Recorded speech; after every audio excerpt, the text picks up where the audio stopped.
They forced a black girl to kneel in the middle of the street like her dignity was a joke. Big mistake. Ariel Carter had just won a debate trophy when Braden Cole turned the sidewalk into his little courtroom, surrounded by laughing students and hungry cameras. But while he was busy playing judge, he forgot one tiny detail. Her real father was a Supreme Court justice. And when that black SUV rolled up, the boy who demanded an apology suddenly couldn't speak. Stay with this story until the end, because the ending will not disappoint you. The street outside Westbrook Academy was still crowded when Ariel Carter stepped through the front gate with a debate trophy pressed against her chest. The gold plate on the front caught the afternoon sunlight, flashing like a quiet insult to everyone who had spent the whole year underestimating her. She did not walk loudly. She did not celebrate. She simply moved toward the bus lane with her backpack over one shoulder.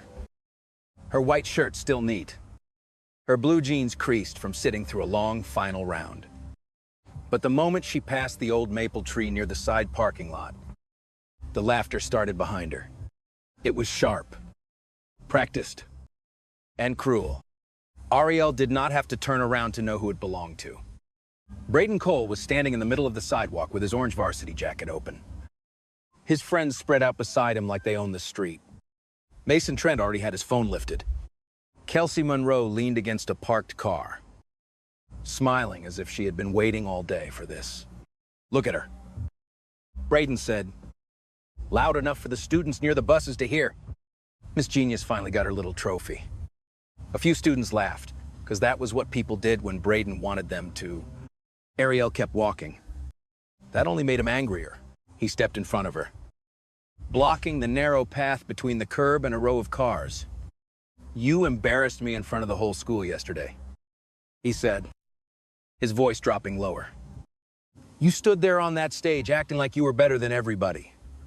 Ariel looked at him calmly. "I answered a question," she said. "That is not the same thing as embarrassing you." The answer landed harder than a slap. Braden's jaw tightened. Behind him, Mason gave a low whistle and kept recording. Kelsey pushed away from the car and said, "Careful, Ariel. That smart mouth is exactly why people don't like you." More students began to stop. Some pretended to check their phones. Others did not even bother pretending. Braden noticed the growing audience and fed on it. He pointed at the trophy in Ariel's arms.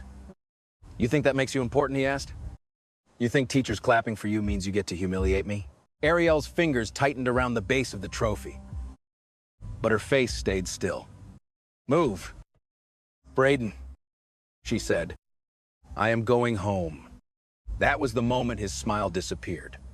He stepped closer, close enough that she could smell the mint gum on his breath. "No," he said. "You are going to apologize." Ariel did not move. Mason shifted to get a better angle. Kelsey's smile widened. "Actually," Braden continued, raising his voice again, "you are going to kneel right here and apologize for disrespecting me." For a second, the whole street seemed to pause. A school bus hissed near the curb. Somewhere behind them, a car door slammed. Ariel stared at Braden as if waiting for him to realize how insane he sounded. But he did not back down. He lifted one finger and pointed at the asphalt. "Canale," he said. The word rolled across the small crowd. Ugly and heavy. Someone whispered, "No way." Someone else laughed nervously. Ariel's voice was quiet when she answered, "I am not doing that." Braden's face flushed. He leaned closer and spoke through his teeth. "Then I will tell Principal Vale you threatened me. Mason has video." Kelsey saw everything. "Half these people will say whatever I need them to say." He glanced around, daring anyone to object. No one did. That silence told Ariel everything. It was not just Braden standing in front of her. It was the crowd behind him. The phones pointed at her. The school that had excused him before, and the story he was already preparing to tell. Ariel looked from face to face, searching for one person willing to say this was wrong. Nobody stepped forward. Some students lowered their eyes. Others kept recording. She could feel the trap closing. If she pushed past him, he would say she attacked him. If she raised her voice, Mason would cut the video to make her look violent. If she cried, Kelsey would turn that into a caption by dinner. So Ariel did the one thing none of them understood. She chose control. Slowly, with her trophy still in one hand, she lowered herself onto one knee in the street. A wave of laughter burst from the crowd. Braden's grin came back, wider than before. Both knees, he said. Ariel's eyes lifted to his. For a moment, something cold passed through her expression. Then she placed her second knee on the asphalt. The laughter got louder. Mason moved closer, zooming in until Ariel's face filled his screen. Kelsey clapped once and said, "There. Much better." Braden crouched slightly, pointing down at her like she was an exhibit. "Now apologize," he said.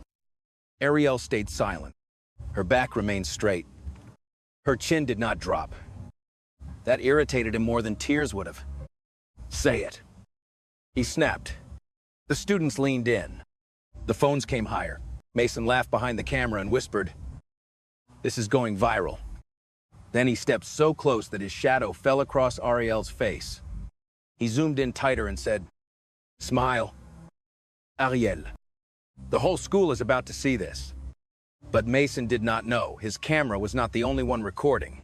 The sound came before the car did. A short siren chirp cut through the laughter, sharp enough to make every student turn at once. Blue and red lights flashed against the parked cars outside Westbrook Academy, spilling across the street where Ariel Carter was still on her knees. For 1 second, the crowd went quiet. A few phones dropped slightly. Someone whispered, "Police."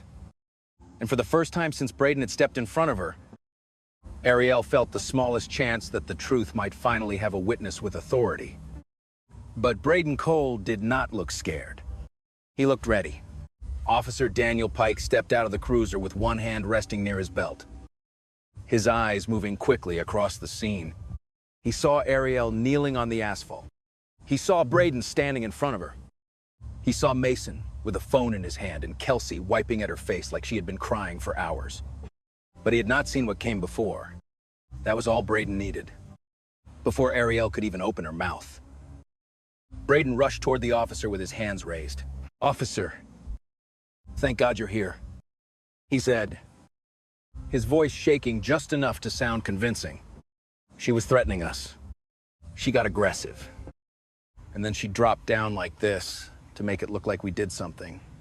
Ariel slowly stood, her knees aching from the rough pavement. "That is not what happened," she said. But Pike lifted one hand at her without looking away from Braden. "Let him finish." The words landed like a second humiliation. Kelsey stepped in beside Braden, her eyes red from fake tears. She had forced out the moment the cruiser appeared. "She scared everyone," Kelsey said, pressing a hand to her chest. "She was yelling.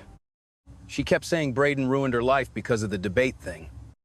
We didn't know what she was going to do." Mason nodded quickly, already turning his phone around. "I have video," he said. "You can see how aggressive she got." The video Mason showed was not the beginning. It was not the order to kneel. It was not Braden blocking her path. Not Kelsey smiling. Not the crowd laughing. It started at the exact moment Ariel had stepped forward and said, "Move. Braden." Her voice sounded firm. Her face looked tense. Then the clip cut. Pike watched it once, then again, his expression hardening in all the wrong places. Braden saw it and relaxed. The trap was working. Mason lowered the phone with a tiny smirk, careful to hide it before Pike noticed. Kelsey sniffled louder. Ariel kept her voice calm. "Officer, that clip is edited. He was recording before that. Braden blocked my way and ordered me to kneel in the street. There are other students who saw everything." Pike finally turned to her. His eyes did not hold concern. They held suspicion. "Then why were you on your knees when I arrived?" he asked. Ariel stared at him, stunned by the question. Because he threatened to lie if I didn't. A few students shifted uncomfortably. Nobody spoke. Braden gave a quiet laugh and shook his head. That doesn't even make sense. He said, why would anyone kneel unless they were trying to manipulate people? Pike's radio crackled. He ignored it. Braden Cole. Right, he asked. Braden nodded. Your father is Richard Cole. Braden's expression brightened just a little. Yes. Sir. Pike's posture changed almost invisibly. But Ariel saw it. The officer knew that name. Everyone in town knew that name. Richard Cole donated to police fundraisers, school athletics, and half the public events in the county. Suddenly, Braden was not just a student in a street confrontation. He was the son of a man people did not like disappointing. Ariel tried again. Officer Pike, please ask the witnesses separately. Don't let them stand together and build one story. Pike cut her off. I will handle this, but you are only listening to them. His face tightened. And you need to watch your tone. The crowd murmured. Braden looked down, hiding his grin. That was the cruelest part. The same boy who had forced her onto the pavement was now watching the system bend toward him in real time. Pike pointed toward the curb. Ariel, stand over there. Do not leave the scene. Then he turned to Braden and said, you and your friends stay here. But his voice with Braden was softer, almost familiar. Ariel stood near the curb, still holding her trophy. While students kept filming from a distance, the gold plate that had felt proud 20 minutes ago now looked ridiculous in her hands, like evidence of a life where hard work was supposed to matter. She looked at the officer. Am I being accused of something? Pike stared back. Right now, I am trying to decide whether this is disorderly conduct, harassment, or something worse. Braden's smirk deepened.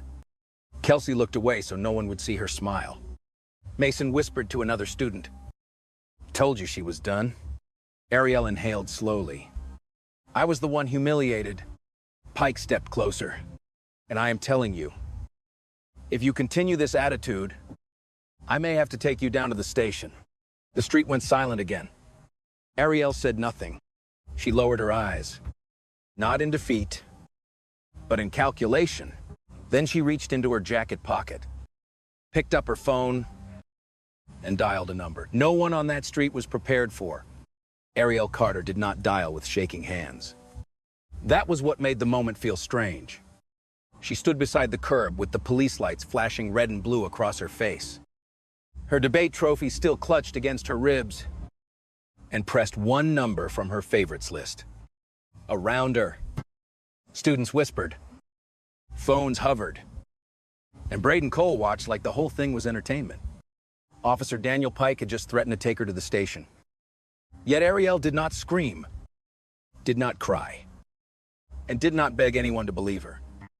She simply waited through 2 rings, lifted the phone to her ear.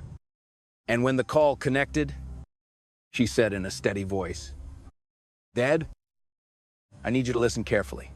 The tone changed instantly, even before anyone knew who was on the other end. Something about the way Ariel spoke made the laughter thin out. This was not a daughter panicking. This was not someone calling home because she wanted comfort. She sounded like she was giving a statement. I am outside Westbrook Academy. She continued. Residential road by the bus lane in the side parking lot. Officer Daniel Pike is on scene. Braden Cole, Mason Trent, and Kelsey Monroe are present. I was stopped while walking home after the debate final. I was ordered to kneel in the street. When the officer arrived, Braden claimed I threatened him. Mason showed him an edited video. Braden burst out laughing before she could finish. Are you serious? He said. Loud enough for the phone to pick up. You're calling your daddy, Mason snorted behind his camera. Kelsey folded her arms and tilted her head. What is he? Some neighborhood lawyer, she said. Maybe he can sue us for hurting her feelings. A few students laughed, but not as loudly as before. Something about Ariel's calm was starting to make people uncomfortable. Victims were supposed to look broken. Ariel looked precise. Officer Pike stepped closer.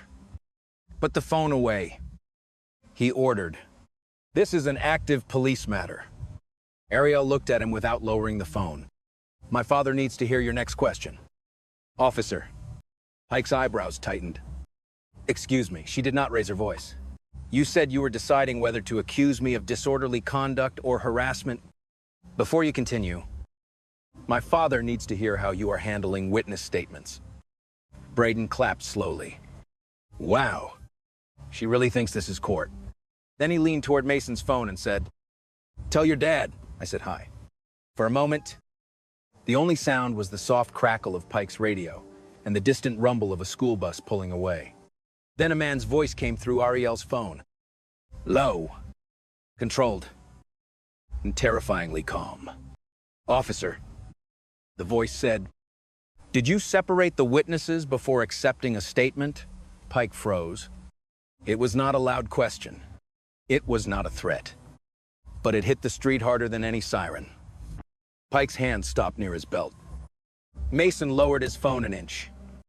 Kelsey's fake confidence flickered. Braden looked from Ariel to the phone.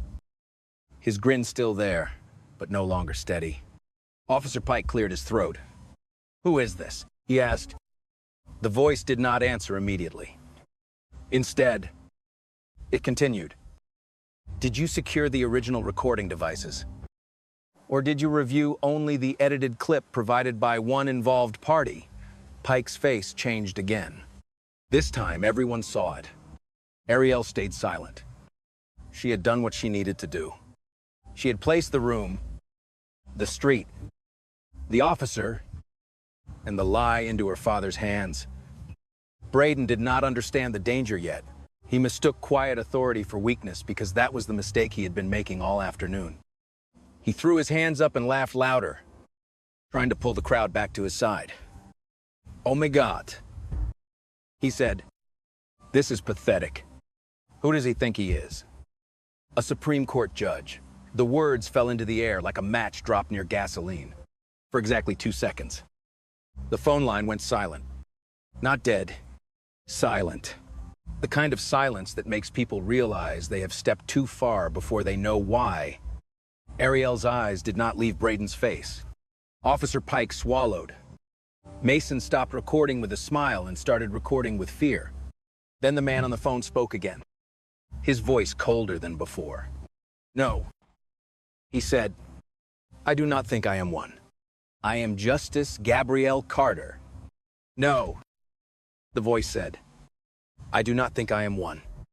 I am Justice Gabrielle Carter." The words seemed to drain all the sound from the street. For a moment, nobody moved. The flashing lights from Officer Pike's cruiser continued to paint the pavement red and blue, but the laughter that had filled the air only seconds earlier vanished completely. Ariel stood quietly beside the curb, her phone still raised to her ear. She did not smile. She did not look victorious. She simply waited. Across from her, Braden Cole stared at the phone with an expression caught somewhere between confusion and disbelief. Then he scoffed loudly, forcing a laugh that sounded much weaker than before. "Yeah, right," Braden said, "and I'm the president." But nobody laughed with him this time. Officer Daniel Pike's posture had already changed. The confidence that had filled his voice moments earlier was suddenly gone. His shoulders stiffened, and his eyes narrowed as he looked at Ariel more carefully than he had all afternoon. The name Gabriel Carter meant something, even if he had never met the man personally. He knew exactly who he was. Most people in the country did. Justice Gabriel Carter had appeared on national news countless times. His opinions shaped legal debates across the nation. He was one of the most respected figures in American law. Still, Pike tried to keep control of the situation. "Sir?" he said cautiously. "I wasn't aware of your connection to the student." The response came instantly. "My connection to the student is irrelevant."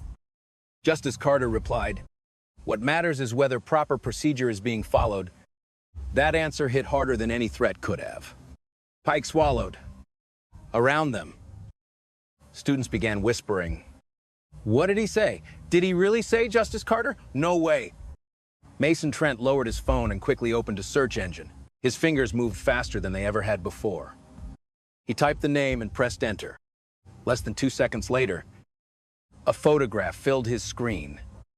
A formal portrait of a distinguished black man in judicial robes appeared beneath the headline of a national news article. Mason's face lost all color. The same eyes, the same jawline, the same last name.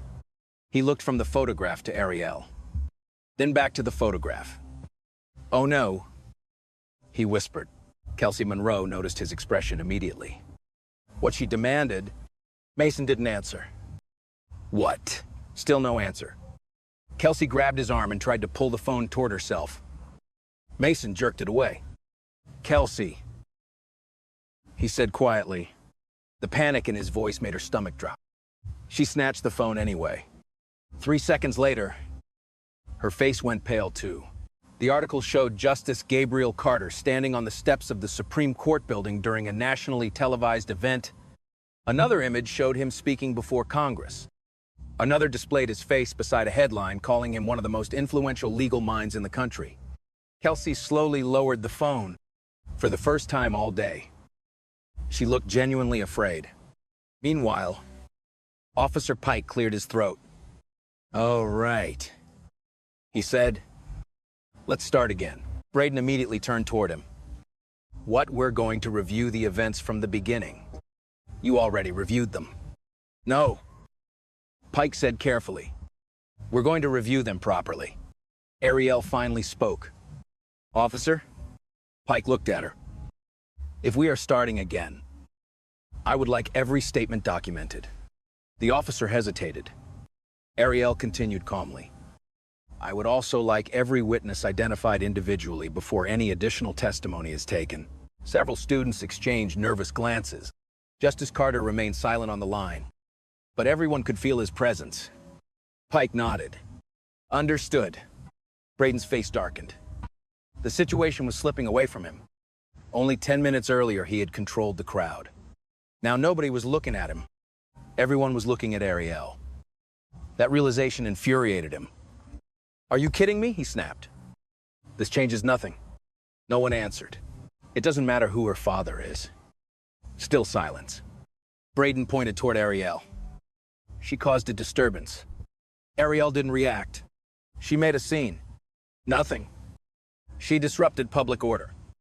The words sounded weaker every time he spoke them. Finally, Officer Pike looked directly at him. "Braden, stop talking for a moment." The order landed like a slap. Braden stared at the officer in disbelief. Nobody had spoken to him that way before. Not teachers. Not coaches. Certainly not police officers. His face flushed red. Across the street, several parents walking toward their cars had slowed down. They could sense something unusual happening. One father stopped completely. A mother pulled out her own phone and began recording. The crowd was growing again. Only now, the attention was no longer feeding Braden's ego. It was turning against him. A long silence settled over the street. Then, from somewhere in the distance, a low-engine growl echoed between the houses. Heads turned. A black SUV appeared at the far end of the road. Its windows were tinted. Its headlights cut through the afternoon traffic. And behind it, another dark vehicle followed close behind. Neither vehicle belonged to the school. Neither vehicle slowed as it approached. The crowd instinctively moved aside. Students stepped backward. Even Officer Pike found himself staring. The vehicles continued forward with steady purpose. Braden watched them approach. And for the first time that day, he stopped smiling. The two black SUVs rolled slowly down the residential street, their dark windows reflecting the flashing lights of Officer Pike's cruiser. The crowd that had gathered outside Westbrook Academy instinctively stepped backward, creating a path without anyone telling them to move. The laughter was gone now. The smug confidence that had fueled the humiliation only minutes earlier had been replaced by uncertainty. Even Braden Cole, who had spent the entire afternoon acting untouchable, found himself staring at the approaching vehicles without saying a word. The first SUV stopped directly behind the police cruiser. The second pulled in behind it and remained there. For several seconds, nobody moved. Then the rear passenger door opened. Justice Gabriel Carter stepped out. He wore a dark charcoal suit and a simple blue tie. There were no flashing government emblems, no dramatic entrance, no bodyguards rushing ahead. Yet the moment his shoes touched the pavement, the atmosphere changed. Some of the parents standing nearby recognized him immediately. One woman covered her mouth. A father quietly muttered, "That's really him." Even students who had never followed politics could sense something unusual about the man. He carried himself with a calm confidence that did not need to announce itself. Ariel watched her father walk toward her. He did not rush. He did not run to embrace her. He did not demand answers. Instead, he first took in the entire scene with one measured glance. He saw the police cruiser. He saw the crowd of students. He saw the phone still pointed toward the street. And he saw his daughter standing beside the curb, exactly where Officer Pike had ordered her to remain. Only then did he stop. His eyes rested briefly on Ariel. "Are you hurt?" he asked. "No." "Dad." "Good." That was all. No dramatic reunion. No emotional outburst. Just two people confirming the most important fact. First, then Justice Carter slowly turned toward Officer Pike. The officer straightened immediately. "Justice Carter," Pike said. "Officer." The response was polite, cold, professional, and somehow more intimidating than anger. Justice Carter glanced toward Ariel again before looking back at Pike. "Perhaps you can help me understand something." "Of course." "Sir, if my daughter is the alleged victim in this situation, why is she being detained on the side of the road while the individuals accused of forcing her to kneel remain free to move about and coordinate their statements?" The question landed like a hammer. Pike opened his mouth, then closed it again. For the first time since arriving, he did not have a quick answer. Braden finally recovered enough to step forward. "You can't just show up and take over," he snapped. Several heads turned. Justice Carter looked at him. Not aggressively, not angrily, just directly. The effect was immediate. Braden's confidence shrank under the gaze. "You don't have any authority here." Braden continued, "This is a police matter." Justice Carter nodded once. "You're correct." The answer surprised everyone. "This is a police matter." Braden blinked. Justice Carter took a single step closer. Then he asked a simple question. "So, who ordered my daughter to kneel?" Silence. The entire street seemed to freeze. Braden opened his mouth. Nothing came out. For hours he had been loud, mocking, confident, arrogant. Now, faced with one direct question, he suddenly had no speech prepared. Justice Carter waited. Still nothing. The silence became unbearable. Behind Braden, Mason Trent quietly looked down at his phone. His pulse was racing. Every instinct in his body screamed that the situation was spinning out of control.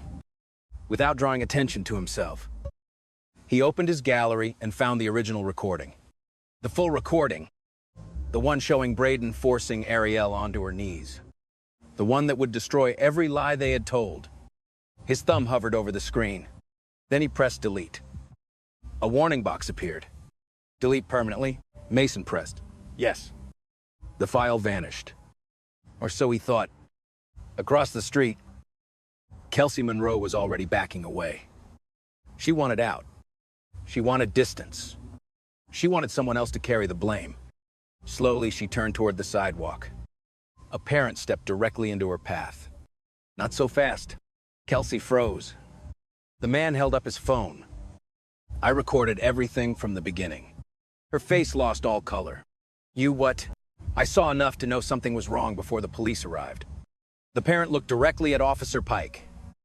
"And I'm not the only one." Suddenly, several phones appeared. One, then another, then another. Students who had remained silent before were no longer hiding their recordings. The balance of power was shifting. Faust, Justice Carter never raised his voice, never threatened anyone, never mentioned lawsuits. Yet, one by one, every person who had laughed at Ariel began exposing themselves. Because true authority did not come from shouting, it came from standing still while everyone else unraveled. Then, from somewhere near the back of the crowd, a student looked down at his phone and suddenly shouted, "Wait!" Every head turned. The student's eyes widened. This whole thing has been live streaming for the last 20 minutes. A stunned silence swept through the crowd. Then dozens of students grabbed their phones simultaneously. Comments were exploding. Views were climbing. Shares were multiplying by the second. And within minutes, what had started as the public humiliation of a single girl on a quiet suburban street was becoming something far bigger. Much bigger. A national storm. The student's shout cracked through the street like a gunshot. This whole thing has been live streaming for the last 20 minutes, for half a second. Nobody understood what that meant. Then everyone did. The phones that had been pointed at Ariel were suddenly turned inward, toward their own screens. Students refreshed feeds, opened group chats, and searched for the live video that had accidentally captured everything from the beginning. Within seconds, the comments were moving too fast to read. The humiliation Braden Cole had designed for Ariel Carter was no longer trapped inside Mason Trent's edited clip. It was public. Rav, uncut, alive. The video showed everything. Braden blocking Ariel's path. Kelsey smiling before she pretended to cry. Mason laughing behind the camera as Ariel was forced lower. Braden pointing at the asphalt and saying the word that made half the comment section explode. Kneel. The crowd around them began to shift. Students who had laughed before now looked at one another nervously, as if they had just realized they were not invisible. Some deleted their own posts. Others stepped back from Braden like his guilt might spread by standing too close. Ariel remained beside the curb. Seal. Her face, lit by the police lights and the glow of dozens of screens. Justice Gabriel Carter stood a few feet away from her, watching everything unfold with the same controlled expression. Mason's hands shook as he grabbed his phone from a younger student who had opened the live stream. Who started this? He demanded. Nobody answered. Who started it? A quiet sophomore near the back raised her hand halfway, then lowered it again. I thought it was funny at first, she whispered. I didn't know. Mason turned away before she could finish. His face was pale, his breath uneven. His entire plan had depended on controlling the footage. A beginning cut off here, a reaction shown there. Ariel made to look angry. Unstable. Dangerous. But the live stream had destroyed that plan with brutal simplicity. It did not argue. It did not explain. It just showed the truth. Then Officer Pike's phone rang. He looked at the screen and stiffened. Pike, he answered. His face changed before he said another word. The voice on the other end was loud enough that the people closest to him could hear pieces of it. Immediate report. Public feed. Supervisor review. Do not leave the scene. Pike turned slightly away. But it was useless. Everyone saw the sweat gathering near his temple. Yes, Captain, he said. I understand. Braden saw it too. And that only made him angrier. Mason, he snapped. Why didn't you stop it? Mason spun toward him. Stunned. Me, I didn't even know someone was live. You were supposed to watch the phones, Braden hissed. That was your job. Mason's mouth opened in disbelief. My job was to record what you told me to record. The words came out louder than he intended. Several students heard them. So did Justice Carter. So did Officer Pike. Kelsey stepped between them immediately. Shut up. Both of you, she whispered. But the damage was already done. The live stream comments were multiplying. Clips were being reposted. Captions appeared within minutes. Westbrook football star forces black girl to kneel. Police question victim first. Supreme Court justice arrives after daughter humiliated. The story was growing faster than anyone could contain. Then Officer Pike's radio crackled again. A second call came through, but this time it was not for him. Principal Margaret Vale's name appeared on his phone. Pike hesitated, then answered. Her voice was tight and panicked. "Bring everyone inside. Principal Vale said. Immediately. No more filming. No more discussion in the street. We will handle this quietly in my office." Justice Carter turned his head toward the phone. "Put that on speaker," he said. Pike froze. "Principal Vale, continue." Unaware that her words were about to be heard by the most dangerous listener possible. This school cannot have another public incident attached to Braden Cole. Get them inside. Separate the parents. And stop that video from spreading. A heavy silence fell over the street. Justice Carter took one step closer. "Principal, Vale?" he said calmly. "This is Justice Gabriel Carter." The silence on the other end was instant. He continued, "My daughter was humiliated publicly. The evidence was recorded publicly. Any attempt to bury this privately will be documented publicly." No one breathed.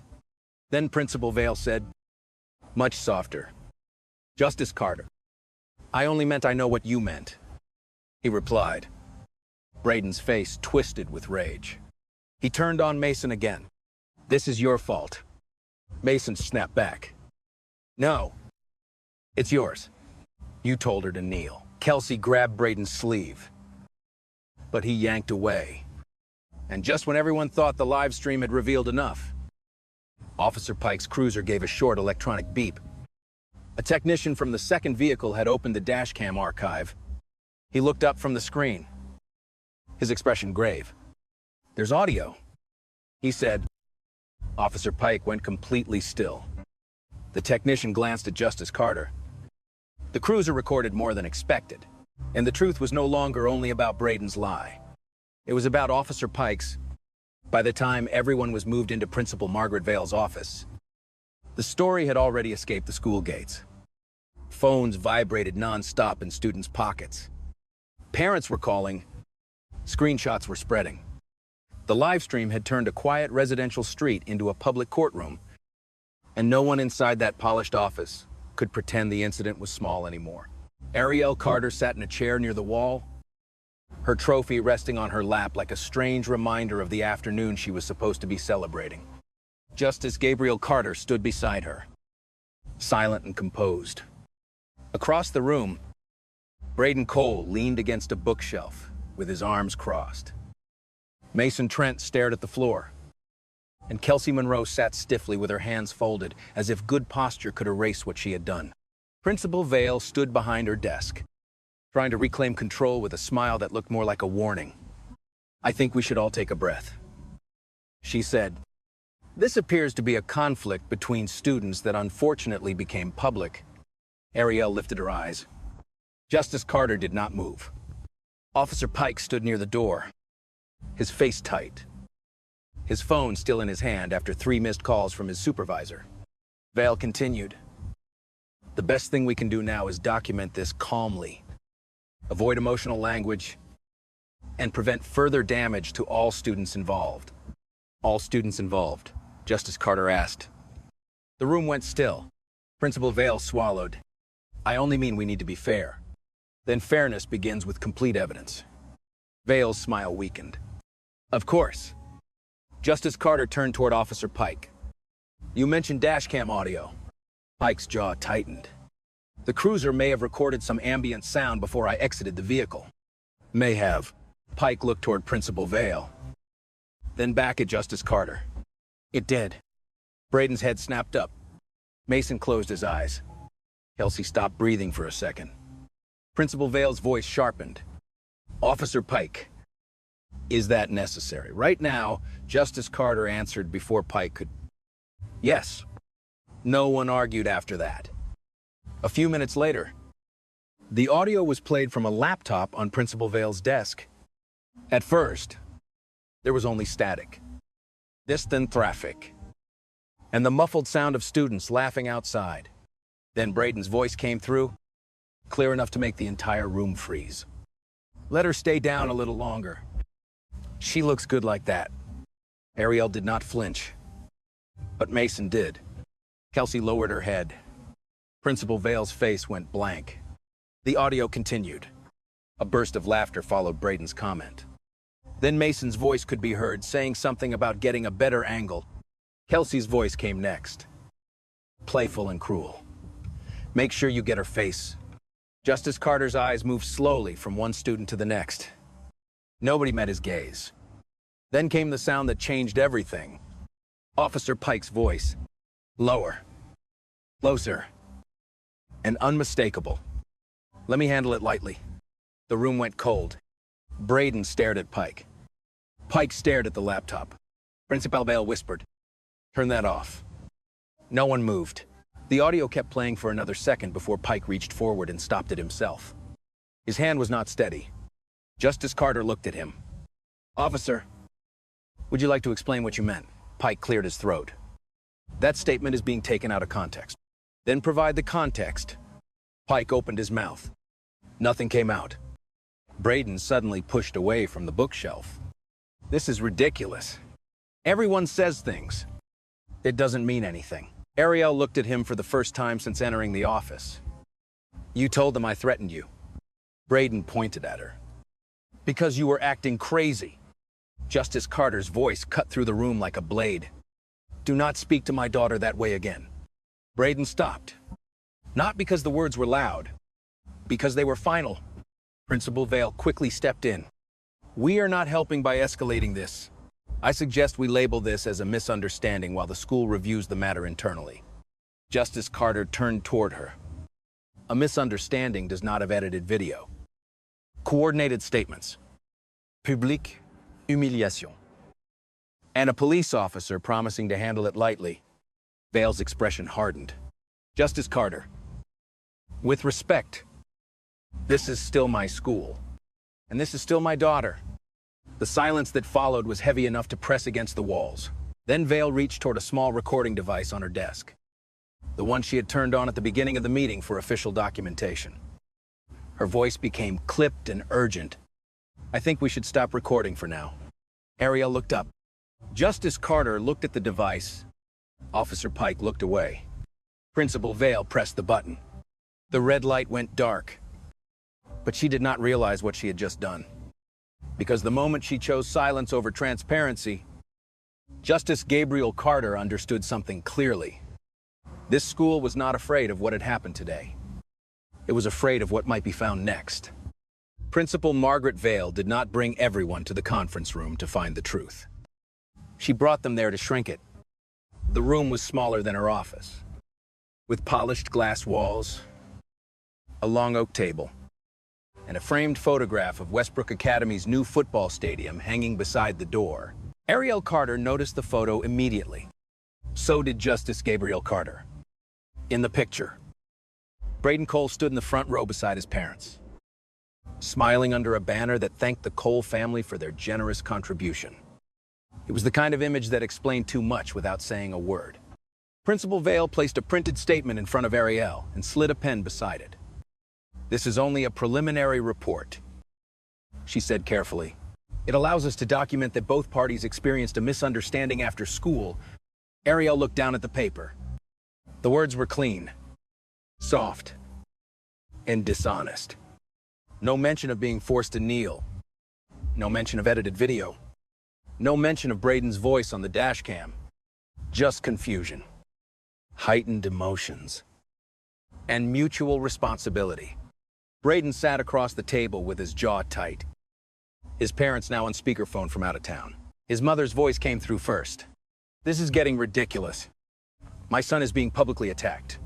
His father followed. "Cola, Margaret, I hope the school remembers who has supported its programs." Justice Carter did not look at the phone. He looked at the statement. "My daughter will not sign that."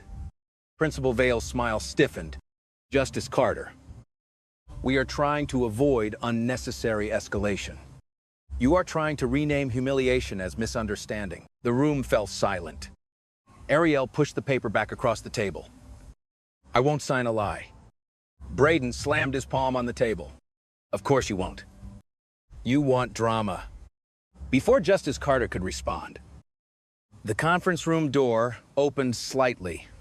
A girl stood there, pale and trembling, with both hands wrapped around her phone. It was Lena Ortiz, a junior Ariel recognized from her history class. She looked at Braden first, then at Principal Vale, then finally at Justice Carter. I have something, Lena said.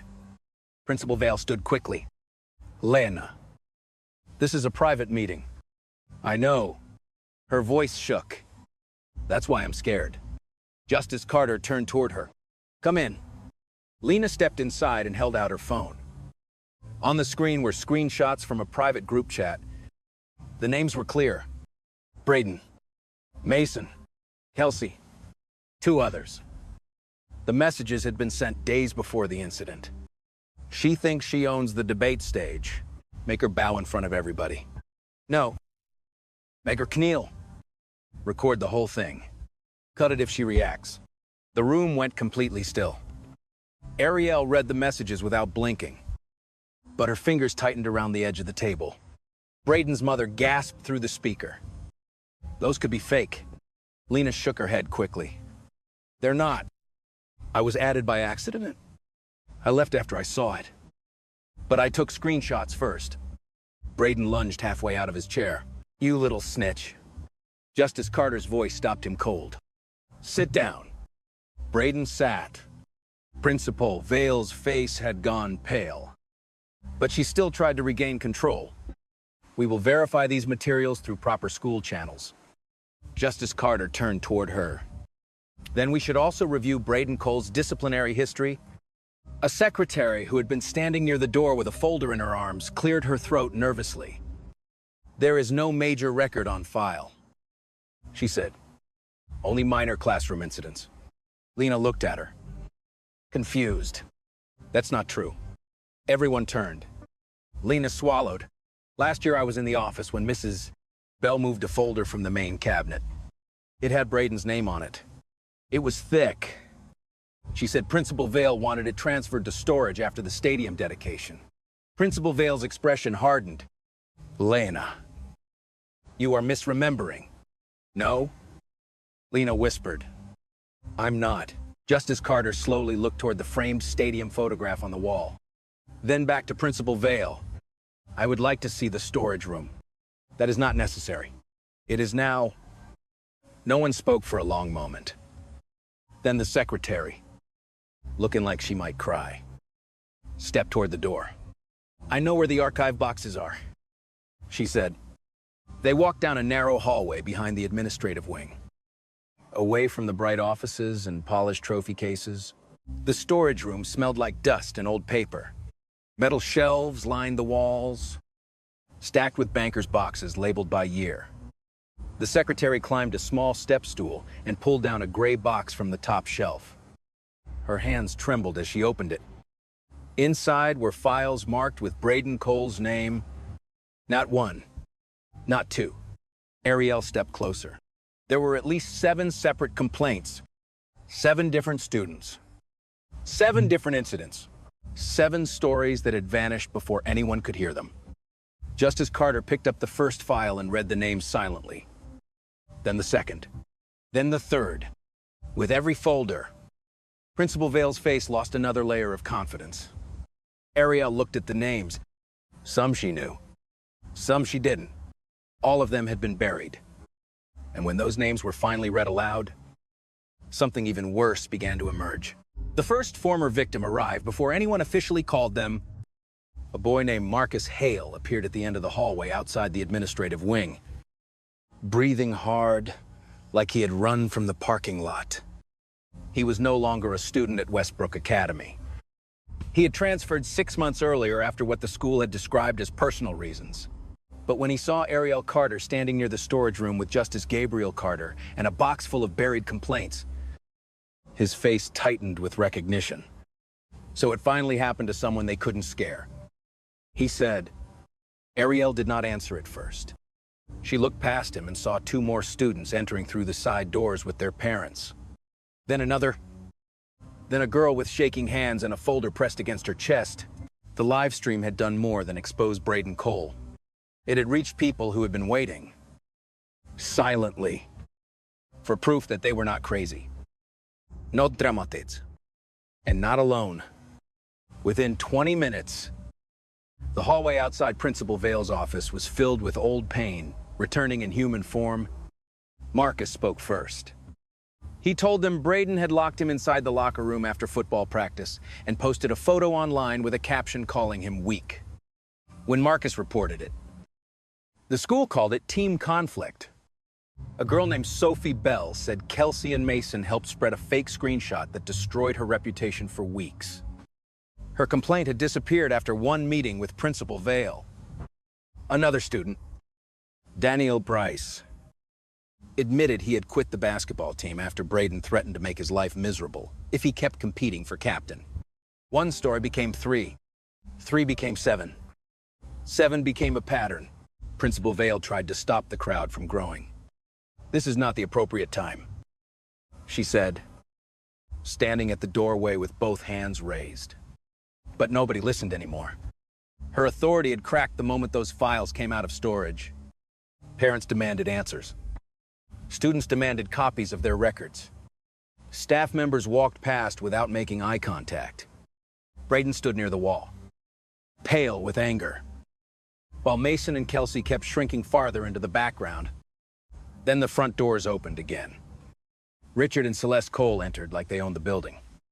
Braden's father wore a dark suit and moved with the confidence of a man used to being obeyed before he finished speaking. His mother carried a designer handbag and looked around the hallway with open disgust, as if the victims were an inconvenience, gathered too close to her son. Braden immediately stepped toward them. "Dad, they're twisting everything," he said. Richard Cole placed a hand on Braden's shoulder and turned toward Principal Vale. "Margaret, this ends now." The hallway went quiet. Principal Vale looked trapped between fear and relief. Richard's eyes shifted to Ariel. "You must be the girl responsible for this circus." Justice Carter stepped slightly forward. "Choose your next words carefully." Richard looked at him. "And you must be the father using his position to destroy a young man's future." A ripple moved through the hallway. Celeste Cole joined in, her voice sharp. "Braden is 17. A child. Do you understand what this kind of public accusation can do to him? One mistake should not ruin his life." Ariel's face remained calm, but several former victims reacted immediately. "One mistake," Marcus said. "He locked me in a locker room. Sophie lifted her falla. He destroyed my reputation. Daniel stepped forward. He made me leave my team." Celeste did not even look at them. "These are emotional exaggerations." That was when Justice Carter's voice cut through the hallway. "No, these are consequences." Everyone turned toward him. He looked at Braden, then at his parents. "A future cannot be protected by burying the people harmed along the way." He said, "Your son's future cannot be built on the silence of his victims." Richard's expression hardened. "You are making this political?" Justice Carter shook his head. "No. I am making it visible." The words landed with quiet force. For the first time, Braden looked less angry than frightened. The crowd was no longer just watching him. They were speaking. They were naming things. They were returning from the places the school had pushed them into. Ariel understood then that she had not been the first person Braden hurt. She had only been the first one he hurt in front of the wrong camera. With the wrong father. At the wrong moment. Principal Vale tried one final time to regain control. "Everyone, please move into the parent meeting room. We will schedule individual reviews." "No," a woman's voice said. The hallway turned. A mother stood near the front doors, gripping her son's old backpack in one hand and a stack of papers in the other. Her eyes were red, but her voice did not break. "My child tried to take his own life after Braden humiliated him. She said, and this school told us to stay quiet. The hallway went completely silent. Even Richard Cole stopped moving. The mother lifted the papers higher. I have the emails. Principal Vale's face collapsed. Justice Carter looked at the room, then at Officer Pike, then back at the storage box full of hidden complaints. What had begun as a disciplinary issue was no longer a school matter. It was becoming a full investigation. By sunset, the auditorium at Westbrook Academy no longer felt like a school hall. It felt like a courtroom. Every seat was filled. Parents stood along the walls. Students crowded near the back doors. Members of the school board sat behind a long table on the stage, their faces stiff under the bright lights. Principal Margaret Vale sat near the center with a folder clutched in both hands. Officer Daniel Pike stood off to the side, no longer in command of anything. Braden Cole sat between his parents, staring straight ahead with a look of trapped anger. Across the aisle, Ariel Carter sat beside her father, Justice Gabriel Carter. Calm, but no longer invisible. Then, Attorney Naomi Shaw entered. She did not raise her voice. She did not perform for the cameras. She placed one folder on the table, connected a laptop to the auditorium screen, and began with the simplest sentence in the room. We are here because a girl was forced to kneel in the street, and almost every adult with power tried to call it something else. The first video appeared on the screen. The live stream, Braden blocking Ariel's path, Kelsey smiling, Mason recording. The word kneel echoed through the speakers, and the auditorium went silent. Naomi let the clip play long enough for every person to feel the cruelty without needing explanation. Then she showed the dashcam audio transcript, Braden's laughter, Pike's voice, promising to handle it lightly. Officer Pike's face turned gray. Naomi moved next to the group chat. Message after message appeared on the screen. The plan had not been spontaneous. It had been discussed, shaped, and prepared. Mason's instruction to cut the footage drew angry murmurs from the crowd. Then came the hidden complaint files. 7 names, 7 incidents, 7 reports that had somehow vanished from the main system after the Cole family stadium donation. Braden's parents came prepared with their own lawyer, a polished man who tried to turn the room back toward Ariel. He argued that she had a motive for retaliation after the debate competition. He suggested her family's status had turned a school argument into a national scandal. Naomi waited until he finished, then clicked to the next slide. It showed Ariel's social media accounts. No posts, no captions, no insults, no video uploads. Then Naomi showed the upload history of Mason's account and Kelsey's reposts. The first people to distribute this incident, Naomi said, were not Ariel Carter or her family. They were the students who created it. The room erupted. The board chair called for order, but the damage was done. Officer Pike was questioned next. Why had he accepted an edited video before separating witnesses? Why had he recognized Braden's family connection before hearing Ariel's full statement? Why was his voice on the dashcam promising to handle it lightly? Pike gave careful answers that sounded less convincing with each word. Then Principal Vale was questioned. Why were Braden's files moved to storage? Why were parents told incidents were isolated? Why were students pressured to sign neutral statements? Vale's lips trembled. I was trying to protect the school. Justice Carter looked up. Naomi asked quietly. From the truth, Vale did not answer.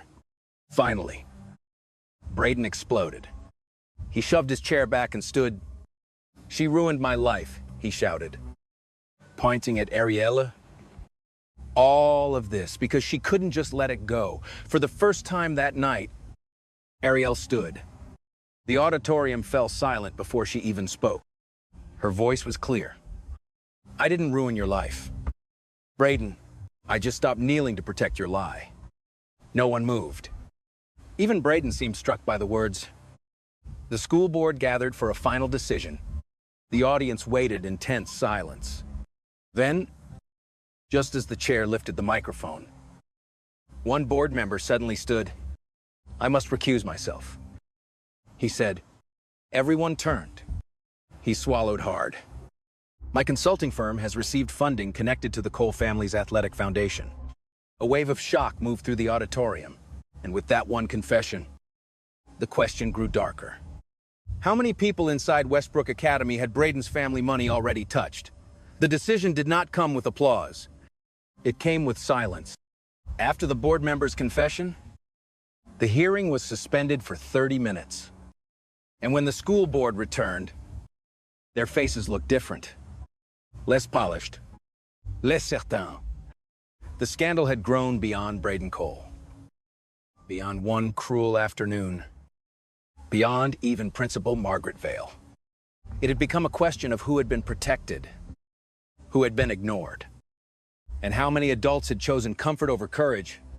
By the end of the night, an internal review was officially opened. Principal Vale was placed on immediate administrative suspension, pending investigation into missing disciplinary records and pressure placed on student victims. Officer Daniel Pike was referred for departmental review after the dashcam audio and his handling of Ariel's statement raised serious questions about bias and favoritism. The Cole family's athletic foundation was temporarily barred from direct donations to student programs until a conflict of interest audit could be completed. The announcement hit Richard Cole like a public slap. For the first time that evening, his money could not clear the room. Braden sat frozen between his parents as the consequences were read aloud. Indefinite suspension. Removal from all athletic activities. Loss of his pending scholarship recommendation. Mandatory cooperation with a civil investigation, now being prepared by attorney Naomi Shaw. Each sentence stripped another layer from the identity he had built around power. Applause. And fear. He looked at Ariel once, expecting triumph on her face. But she gave him none. That seemed to disturb him more than anger would have. Outside the auditorium, reporters gathered near the school entrance. Cameras flashed. Parents spoke in tight voices. Former victims stood together for the first time instead of scattered and ashamed. Principal Vale passed through the hallway without looking at anyone. Escorted by two board officials, Officer Pike left through a side door. His radio silent. The story that everyone had tried to bury was now impossible to hide. But Justice Gabriel Carter refused to let the night become entertainment for people hungry for punishment. When a reporter asked whether he wanted Braden's life destroyed, he looked directly into the camera and answered carefully. Justice is not about destroying someone to satisfy a crowd. Justice is about forcing the truth into the light, protecting those who were silenced, and making sure the same harm cannot happen again. Those words shifted the mood. Ariel stood beside him, listening. Then she stepped forward and spoke for herself. Her voice was not loud, but it carried. She said Westbrook did not need another slogan painted on a hallway wall. It needed a transparent complaint system, independent review of bullying reports, protection for witnesses, and a rule that no student's pain could be hidden because another family wrote a check. The parents behind her began nodding. Naomi Shaw added that her office would help draft policy recommendations, but the pressure had to remain public. Institution change, she said. Only when silence becomes more expensive than honesty. That line made the cameras turn again. In the days that followed, Westbrook Academy changed because it had no choice. The hidden files were reviewed. Families were contacted. Students who had once been dismissed as dramatic were finally asked what had happened to them. New reporting channels were created. An outside investigator was appointed. The school board promised reforms, not because they suddenly became brave, but because the truth had finally become too visible to ignore. Still, Ariel did not celebrate. She knew consequences were not the same as healing. Slaughter, on a gray afternoon. She returned to the same residential road outside the school. The buses were gone. The street was quieter now. No crowd, no laughter, no phones aimed at her face. She stopped at the exact spot where Braden had forced her to kneel. For a moment, she looked down at the pavement. Then footsteps approached behind her. Not one pair. Many. Ariel turned. Lena Ortiz was there. Marcus Hale was there. Sophie Bell. Daniel Price. Parents. Students. And others who had once been afraid to speak were standing with her. This time, Ariel had not returned alone, and no one on that street dared look at her like a victim again. The road in front of Westbrook Academy looked different now, even though nothing about the pavement had changed. The same curb ran along the bus lane. The same side parking lot sat behind the row of trees. The same school entrance stood a few yards away, polished and bright beneath the morning sun. But the street no longer belonged to Braden Cole's laughter. It no longer belonged to the phones that had once turned Ariel Carter's humiliation into entertainment.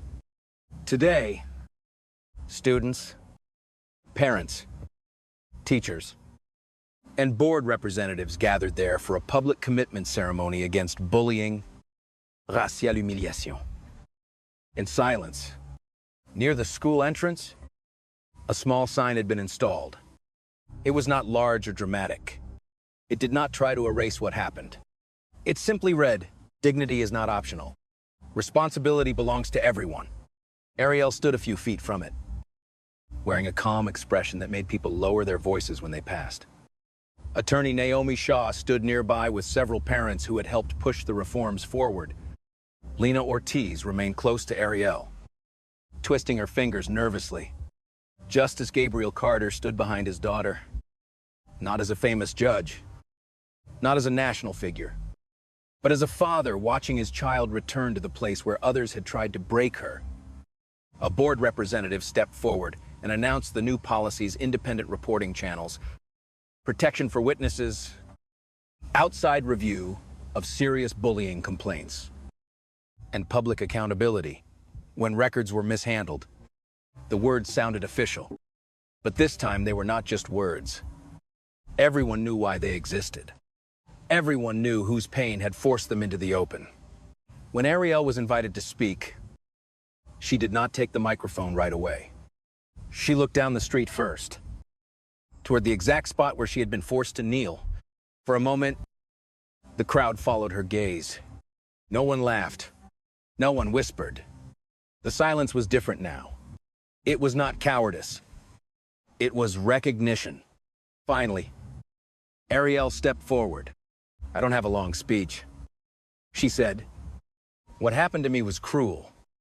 But the most frightening part was not Braden. It was how many people watched and waited for someone else to care." The words settled over the crowd. She continued, "Silence can feel safe when the pain belongs to someone else. But silence has consequences. It teaches bullies they are protected. It teaches victims they are alone. And it teaches a school to care more about reputation than truth." Lena's eyes filled with tears. After the ceremony, she approached Ariel quietly. "I'm sorry," she said. "I should have spoken sooner." Ariel looked at her for a long moment, then nodded. "I forgive you," she said. "But remember what silence costs." Lena wiped her face and nodded back. Justice Carter placed a hand gently on Ariel's shoulder. There was no grand speech from him this time. No legal question. No courtroom voice. Just pride. Quiet and unmistakable. Ariel turned back toward the road. Then, slowly, she walked across the same stretch of pavement where she had once been forced to lower herself in front of everyone. This time, her head stayed high. Students watched her pass. Parents stepped aside with respect.